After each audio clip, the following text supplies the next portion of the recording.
Cara, sou José Belarmino, tenho 28 anos de idade, sou casado com a Tayla Belarmino. Eu me chamo Tayla, sou esposa do José Belarmino. Nós temos 2 filhas, a Lua e a Bela. E a minha esposa tem um bebezinho na barriga, então em breve serão 3, eu não sei se é menino ou menina. Eu nasci em Gurupi, Tocantins, aí a gente mudou para Aracaju, Sergipe. Foi lá onde eu fui batizado, né, ainda frequentava a igreja, tinha todo aquele ciclo de igreja. Eu conhecia muito a igreja, conhecia toda a liturgia, mas eu realmente nunca tinha tido um encontro real com a pessoa de Jesus Cristo. E aí, já na faculdade, eu morei em Aracaju, quando eu voltei para Palmas, já na faculdade, eu tive a oportunidade para estudar fora. E eu fui para a Irlanda para iniciar meus estudos. Era um ano de engenharia civil que eu estudaria lá. Foi lá que eu tive o contato total com o mundo. Como eu cresci no meio da igreja, eu criei uma revolta dentro de mim em relação à igreja, em relação a Deus, em relação a tudo que envolvia isso. Eu senti isso dentro do meu coração e eu falei, cara, fizeram uma lavagem cerebral em mim, não me deixaram viver. E aqui no mundo eu posso viver. Minha mãe perguntava, meu filho tá lendo a Bíblia, tá orando? Eu falei, não tô, mentira, realmente não tava. Ano após ano eu fui piorando. Trevas chamaram trevas, abismos chamaram abismos, eu fui piorando. A cada relacionamento eu criava um vício novo na minha vida. Então eu vivia de picos de felicidade. E é isso que a pessoa no mundo, a pessoa sem Cristo vive. Picos de felicidade. Todo tempo eu queria viver fora da sobriedade. Eu queria viver embriagado. Eu não queria ter mais contato com a realidade, porque a minha realidade era muito triste. Eu era totalmente depressivo. Ou seja, acabava a festa, a vontade que vinha era de morrer. Foram experiências horríveis, terríveis espiritualmente falando, mas para mim, eu falei, não, estou vivendo e fazendo igual todo jovem pode fazer, eu sou livre para fazer o que eu bem entendo. Todo esse tempo, o importante é pautar isso, que eu tinha uma família orando por mim. Tinha uma mãe orando por mim, um pai orando por mim, pessoas orando por mim. Eles não desistiram de mim, de oração. E o mais fantástico é que Cristo não desistiu de mim esse tempo todo. Nesse meu tempo, eu conheci a Tayla. Eu nasci num lar evangélico, né? Minha mãe é mãe solteira, somos 6 filhos. Minha mãe sempre trabalhou, então nós fomos criados pelos meus avós. Os meus avós sempre foram evangélicos, a minha mãe não. Então nós tivemos ali o exemplo dos nossos avós, eles nos levavam para a igreja, né? A minha avó é uma figura bem marcante na minha história, né? Porque desde criança que ela sempre falava para mim, minha filha, quem não vem por amor, vem pela dor, né? Você vai ser uma missionária. E aí aos meus 14 anos, eu fui morar fora, eu fui morar com a tia minha em Goiânia, né? E aí a minha história mudou totalmente. Eu nunca tinha tido contato com meu pai, então a figura a paternidade foi algo ausente na minha vida, né? E aí quando eu chego em Goiânia, eu decido mudar totalmente quem que eu era, né? Eu falo, cara, não vou mais viver nessa insegurança, nesse medo, sempre me anulando, né? Sempre me fazendo ali de vítima, de coitadinha. Vou ser uma pessoa totalmente diferente. Vai uma coisa, começa a puxar a outra, né? Eu começo a fazer uso de bebida alcoólica, eu começo a usar drogas. E aí eu me entreguei totalmente nesse contexto, né? Quando eu voltei para Palmas, a minha avó sempre me chamava para ir para a igreja, mas eu ficava naquela. Eu ia para a igreja com ela, saía do culto de quarta-feira, eu ia pro pagode. Quinta, sábado, domingo eu ia para a igreja. Saía do culto de domingo, eu ia para a festa. Eu estava morando sozinha e aí eu fiquei doente. Eu peguei zika. E aí de um dia para o outro, eu fiquei sem andar. Eu perdi o movimento das minhas pernas. Quando eu senti aquilo acontecendo comigo, eu só vinha a voz da minha avó na minha cabeça, que não vem por amor, vem pela dor. E aí eu estava trabalhando e o meu gerente era da Cibapa.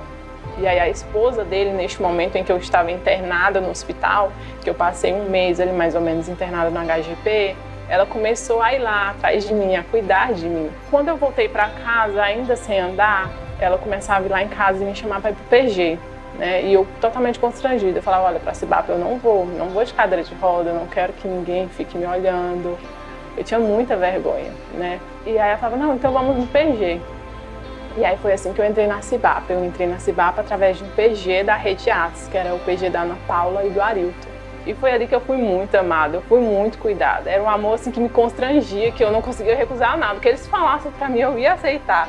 Sabe? Era como se fossem meus pais ali agora me amando, me cuidando. E aí, mesmo desacreditada, às vezes eu falava, cara, eu vou ficar sem andar, eu mereço.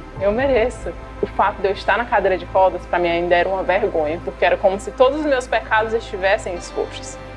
E isso ainda trazia muitas dores para mim, trazia muitas mágoas, muitos questionamentos. eu continuei na fisioterapia e graças a Deus eu voltei a andar depois de um tempo, né? E aí eu falei, não faz muito sentido mais pra mim, né? Eu já voltei a andar, eu vou voltar à minha vida como era antes. Eu não tinha encontrado aquela felicidade ainda e tudo mais. Isso aí começa a ver os meus amigos novamente, que eram do mundo, começo a sair novamente para festas. E aí é nesse contexto onde eu encontro o José. Eu estava chegando de um PG, lembro até hoje, era dia 20 de abril. Eu chegava de um PG, a Muna me deixava na porta da minha casa e ele estava lá sentado. Uma semana depois a gente já estávamos namorando, um mês depois já estava me pedindo em casamento.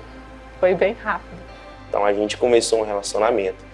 Só que ela queria ficar comigo, mas também queria me evangelizar. Ela falou, bora, vamos para a igreja. Vamos. Não quero ir para a igreja, não quero nada disso. Eu contei a minha história para ela, mas eu falei, cara, não quero nada disso.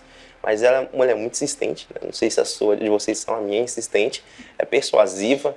E aí eu perguntei para ela, que igreja que é a sua? Ela falou, é a Cibapa, é batista. E a gente fica naquela ali, eu sempre insistindo, vamos na Cibapa, e ele não queria ir. Então eu me drogava muito, e eu ia.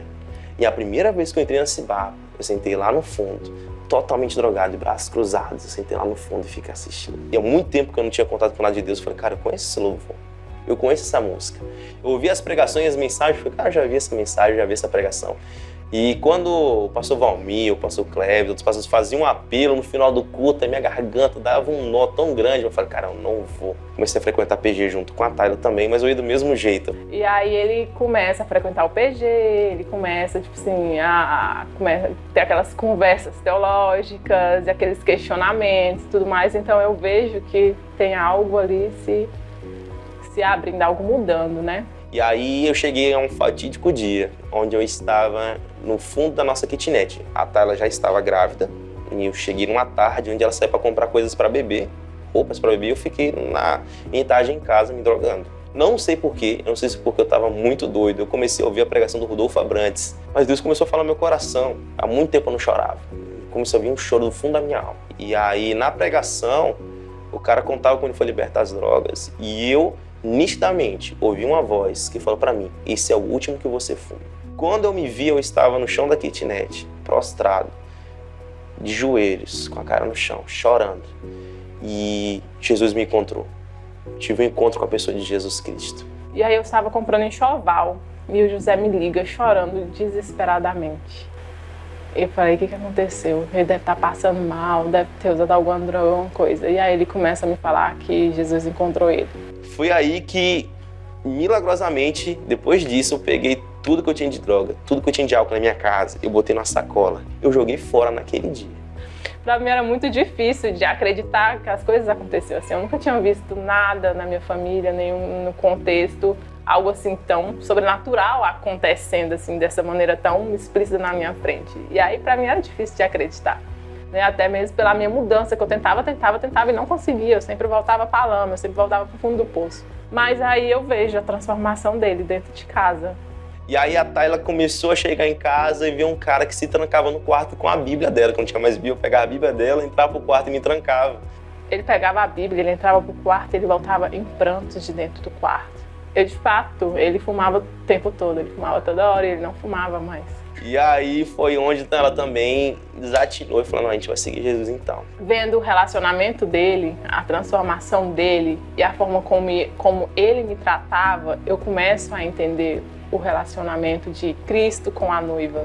E eu começo a perceber como é a forma que Deus trabalha. E aí eu começo a ver o relacionamento dele.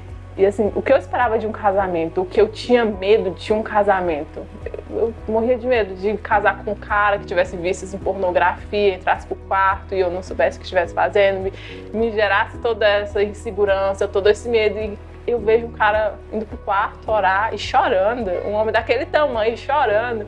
Aquilo quebrantava meu coração de uma forma tão grande. Aí a gente casou. Graças a Deus, as minhas filhas nasceram num lar cristão com gente já. Eu já e a minha esposa orando por elas. E aí nasce a nossa primeira filha, a Lua. E eu tenho a oportunidade de presenciar e de viver um relacionamento de pai com filha. E eu não conversava sobre isso com ele, nunca fui me abrir assim dessa forma. E ele parece que todas as coisas da minha lista ali de relacionamento com o pai, ele vai dando check. Todas, todas, todas. Eu falava, meu Deus, é perfeito. É perfeito. E é assim que Deus é. Então a minha transformação não foi igual a dele, assim, da noite para o dia. Mas eu pude ir vivendo aos poucos, vendo o relacionamento dele com Deus, a intimidade dele, e vendo o relacionamento dele com a nossa filha. Cara, ainda tem jeito pra você. Se teve jeito pra mim, tem jeito pra você. Jesus quer te salvar, Jesus quer alcançar você. Não importa a sua situação, quanto tempo você esteve longe do Senhor Jesus Cristo, há um propósito pra sua vida. Pela criação do meu esposo e tudo mais, eu via nele o chamado, pastoral. E aí eu lembrava das promessas da minha avó de que um dia eu seria missionária. E aí ele falou assim, amor, estamos precisando de seminários em Araguacema. Não sei nem onde que era Araguacema, quantos quilômetros de Palmas nós vamos, E aí a gente vai vivendo toda essa transformação, a gente vai começando a trabalhar no reino, a fazer missões. Sirva o Senhor Jesus Cristo lá na Cibapa e na rede Crescer. A Igreja Batista Crescer do Vale da Cachoeira, juntamente com a pastora Irene, pastor Falcão, ali junto com ele, servindo ao Senhor e vivendo um discipulado, seguindo o Senhor Jesus Cristo.